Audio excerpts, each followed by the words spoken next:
TRS party के कार्यकारी अध्यक्ष व राज्य के मंत्री केटीआर ने कहा कि इस माह की 25 तारीख को टीआरएस पार्टी के अध्यक्ष का चुनाव किया जा रहा है। उन्होंने बताया कि प्रति 2 वर्षों में एक बार पार्टी अध्यक्ष का चुनाव आयोजित किया जाता है। इस जानकारी के साथ ही केटीआर ने बताया कि इसी माह की 17 से 22 तारीख तक नामांकन पत्र स्वीकार किए जाएंगे। 23 अक्टूबर को नामांकनों की जांच की जाएगी और 24 अक्टूबर को नामांकन पत्र वापस लेने की प्रक्रिया पूर्ण की जाएगी तथा 25 अक्टूबर को टीआरएस पार्टी के अध्यक्ष का चुनाव किया जाएगा। केटीआर ने आगे बताया कि 15 नवंबर को वरंगल में तेलंगाना विजय गर्जना के नाम से एक बृहद जनसभा आयोजित की जाएगी।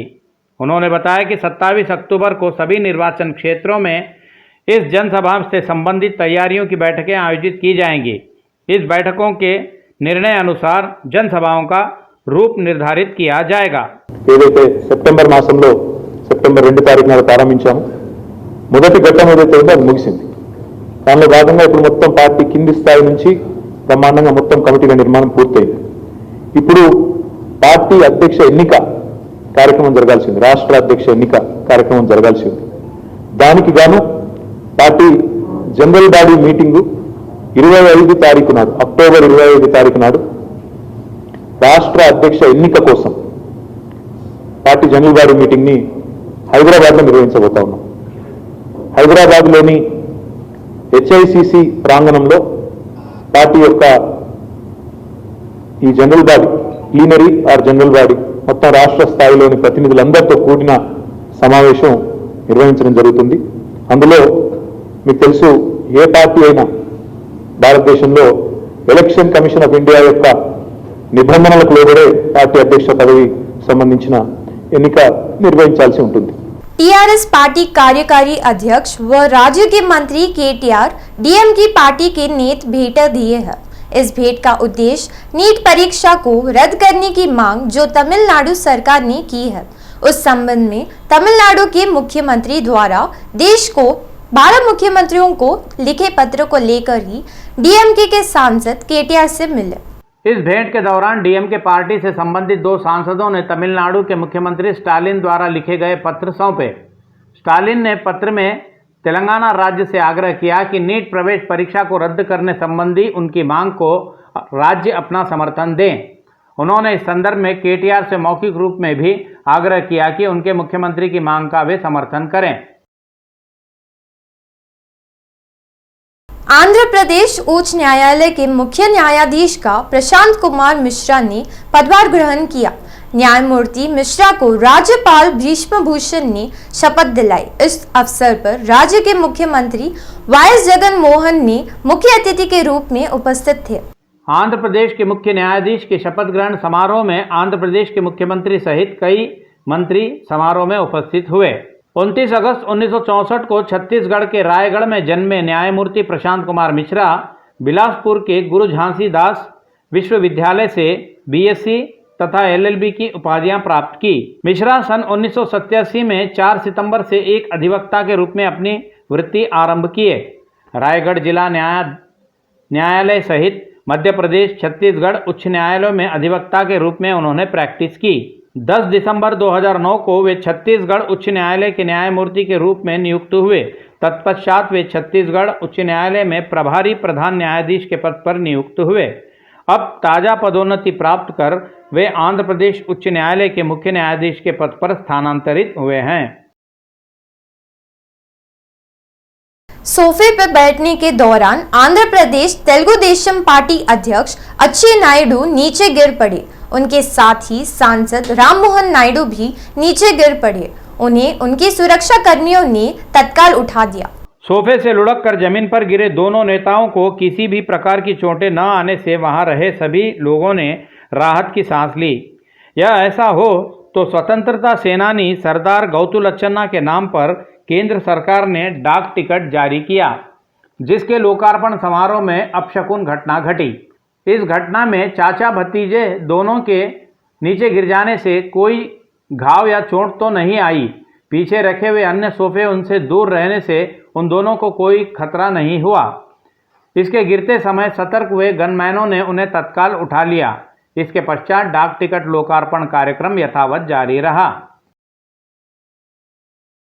वरिष्ठ कांग्रेसी नेता वी हनुमंतराव ने उत्तर प्रदेश के लरवीमपुर खीरी में किसानों की कार से कुचलकर की गई हत्याओं तथा राज्य के आत्मकूरू में विधायक धर्मारेड्डी द्वारा बतकाओं को कार में सौंपने की घटना पर अपना क्रोध प्रकट किया है। कांग्रेसी नेता वी हनुमंतराव ने इसी संदर्भ में मांग की कि केंद्रीय गृह सहाय मंत्री अजित मिश्रा को तत्काल मंत्रिमंडल से बर्खास्त किया जाए।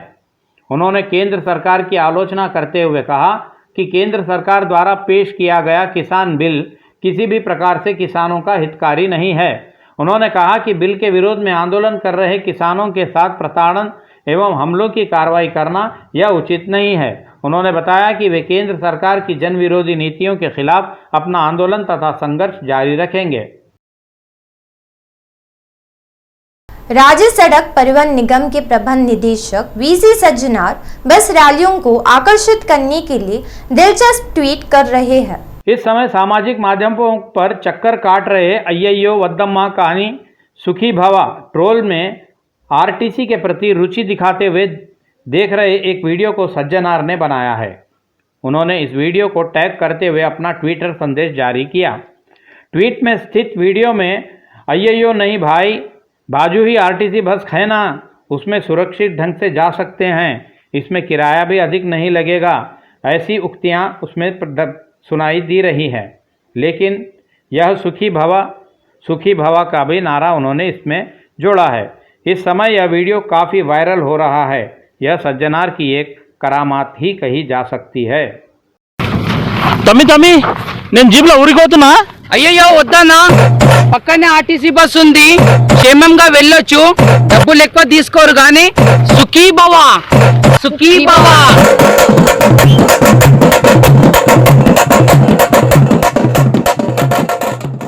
राज्य में महिलाओं द्वारा प्रतिष्ठात्मक रूप से प्रतिवर्ष आयोजित किए जाने वाले सतगुला बतकम्मा के संबंध में अब पूरी तरह से स्पष्टता आ गई है।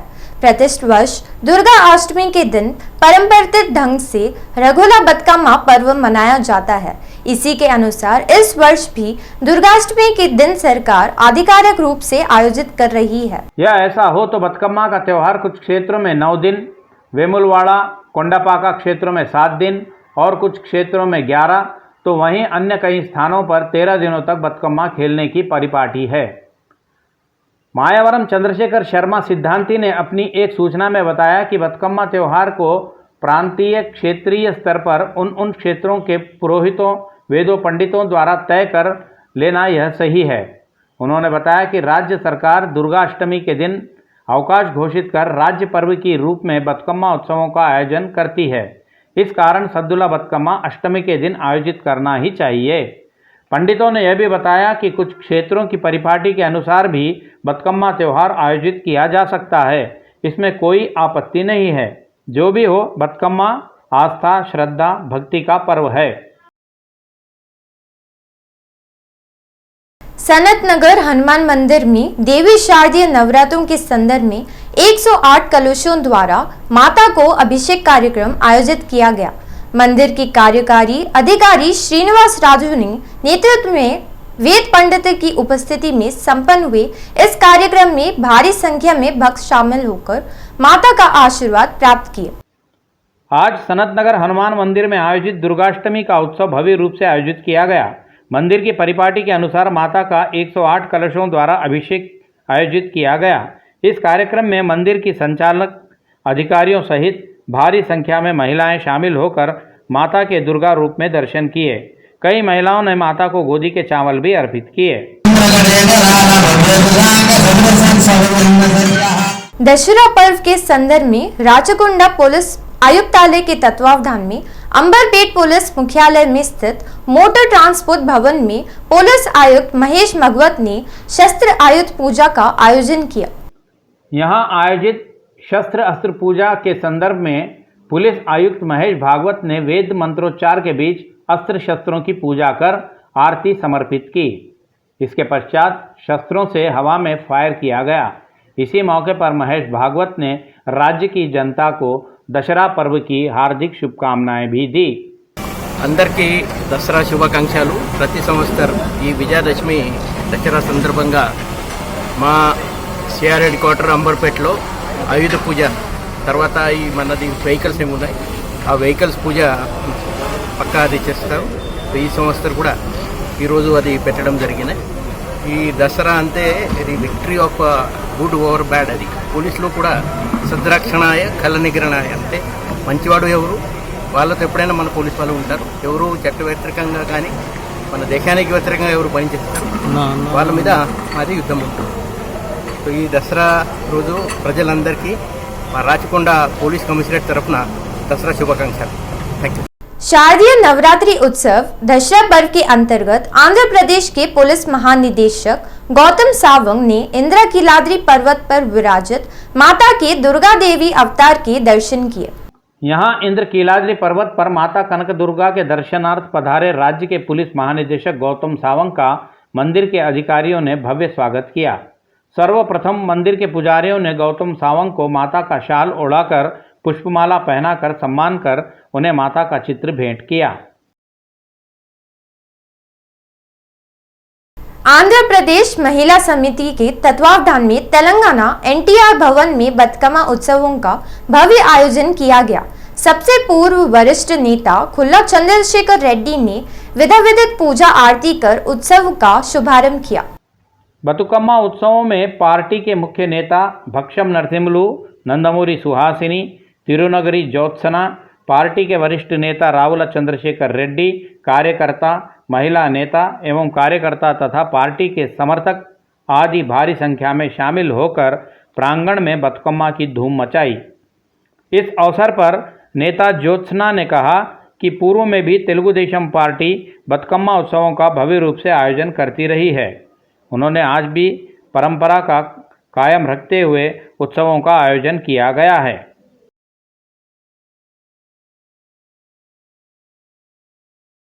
दशहरा पर्व के संदर्भ में यात्रियों की भीड़ से निपटने के लिए दक्षिण मध्य रेलवे ने आंध्र प्रदेश के लिए और 3 विशेष रेलों को चलाने की घोषणा की है.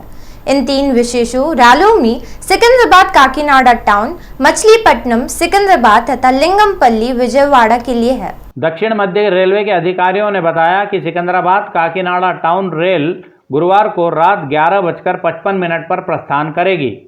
इसी प्रकार मछलीपट्टनम सिकंदराबाद रेल रात 9:05 पर रवाना होगी. इसी प्रकार लिंगमपल्ली विजयवाड़ा रेल 18 तारीख को रात 10:45 पर प्रस्थान करेगी. दक्षिण मध्य रेलवे ने बताया कि इन रेलों के दशहरा पर्व विशेष रेलों के रूप में चलाया जा रहा है. सिकंदराबाद काकीनाडा काजीपेट के रास्ते खम्मम रायनपाड़ू एलूरू से होकर यह रेलें जाएंगी. शेष 2 रेलें खम्मम विजयवाड़ा के रास्ते चलेंगी. यात्री इन रेलों का सदुपयोग करने का दक्षिण मध्य रेलवे ने आग्रह किया है.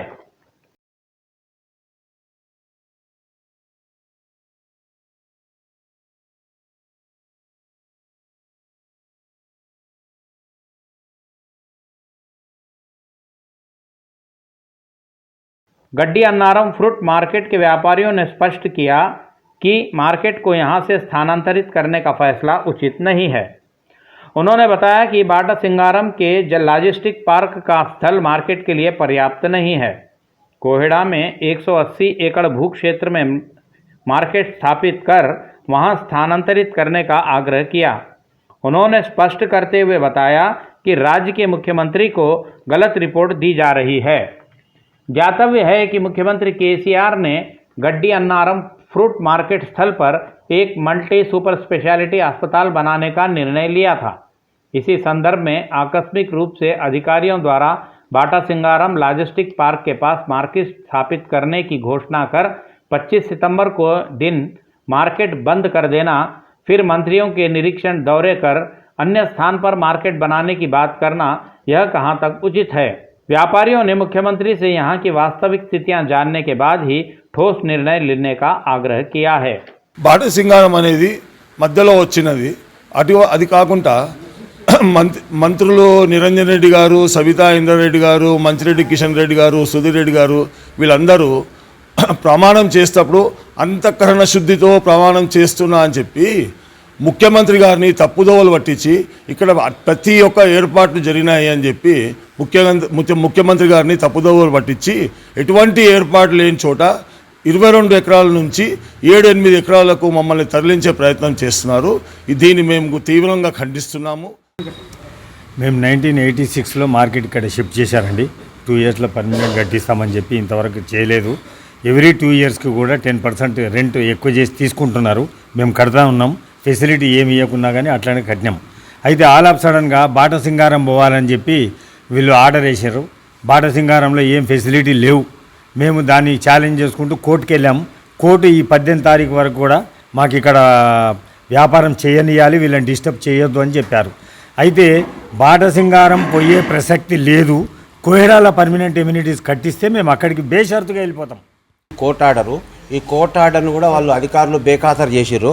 అయితే మేము అనేది ఏంటంటే ముఖ్యమంత్రి గారికి ఆయన వాస్తవంగా ఈ అసెంబ్లీలో ఏదైతే ఇవి ఎంఐఎం వాళ్ళు లేవట్టిరో వెంటనే ఆయన స్పందించి వాళ్ళని ఇక్కడికి పంపిస్తే వీళ్ళు మొత్తం టోటల్గా అధికారులు అయితేంది, ఇక్కడ ఉన్న వచ్చిన మంత్రులు అయితేంది, ఇక్కడికి వచ్చిన వాళ్ళ ఎవరైనా కూడా ముఖ్యమంత్రి గారికి మొత్తం టోటల్గా మిస్గైడ్ చేసిర్రు. ఆయన మంచి అంకిత భావంతో పంపించడానికి మేము అనుకుంటున్నాము. కానీ వీళ్ళు మాత్రం అక్కడికి పోయి రిపోర్ట్ ఏమని రాసిర్రు, మేము వ్యాపారస్తులతో మాట్లాడినాం. వాళ్ళు అసలే మాట్లాడలే. 3 సంఘాల వాళ్ళు ఇక్కడ ఉన్నారు. పోనీ వాళ్ళకి వచ్చిన వాళ్ళకి తెలియకపోతే ఇక్కడ ఉన్న అధికారులకు అయితే తెలుసు కదా. ఇక్కడ 3 సంఘాల వాళ్ళు ఉన్నారు, వాళ్ళని పిలవాలని అయితే తెలుసు కదా. బయట నిలబెట్టించి పోలీసు వాళ్ళతో కొట్టిస్తారు మమ్మల్ని పోలీసు వాళ్ళతోటి. एक किराएदार को भी अगर 10 साल भी 5 साल भी रहता है तो उसका कोर्ट में केस चलता है, तो कोर्ट में केस चला तो लोअर कोर्ट से, अपर कोर्ट से, हाई कोर्ट से सुप्रीम कोर्ट जाता तो 10-10 साल लग जाते. लेकिन हम 10 साल का टाइम नहीं मांग रहे. हम तो बोल रहे आप अपना ये बना दीजिए, 2 महीने में बनाइए, 6 महीने में बनाइए, 1 साल में बनाइए. हमको 1 साल में बन जाता है तो 1 साल के बाद यहाँ से फ्रूट मार्केट कुत्तापेट से भिजाइए. अगर 6 महीने में बनता है तो 6 महीने में भिजाइए. हम जाने के लिए तैयार है. మాకు కోయాడ షిఫ్ట్ చేయడానికి జీవోలు తీసిండ్రు. ఫస్ట్ జీవోలు అయినాక లాస్ట్ ఇయర్ అగ్రిమెంట్ చేసిండ్రు. అగ్రిమెంట్లో కండిషన్ ఏం పెట్టినంటే అన్ని వసతులు కలిపి ఆడికి షిఫ్ట్ చేస్తామని. అది పక్కన పెట్టేసి మాకు all of sudden hospital declare అయింది. దానికి మేము వెల్కమ్ చేస్తున్నాం. మాకు ఎటువంటి అభ్యంతరం లేదు హాస్పిటల్కు. కానీ మాకు అక్కడ కట్టించిన తర్వాత పోతామని మేము హైకోర్టులో అప్రోచ్ అయినాము. హైకోర్టులో ఏమేమి జరిగిందో అందరికీ తెలిసిన విషయమే. ఇప్పుడు మాకు 18వ తారీఖు వరకు టైం ఉండగా కూడా వాళ్ళు 15వ తారీఖు రేపు దసరాకు ముహూర్తం ఉంది, అక్కడ ఓపెన్ చేస్తున్నాం బాటసింగారం అన్నారు. బాటసింగారంలో ఎటువంటి వసతుల్లో అక్కడికి పోము. హైకోర్టు డబుల్ బెంచ్ తీర్పు వచ్చిన తర్వాత వాళ్ళు హడావిడికి వాళ్ళు సుప్రీంకోర్టుకి వెళ్ళారు. సుప్రీంకోర్టు కూడా దసరా సెలవుల తర్వాత రమ్మని చెప్పారు వాళ్ళను. హైకోర్టులో సుప్రీంకోర్టులో మాకు ఏ న్యాయం జరిగినా మాకు మంచి జరుగుతుంది అనుకుంటున్నాము, ఆశిస్తున్నాము.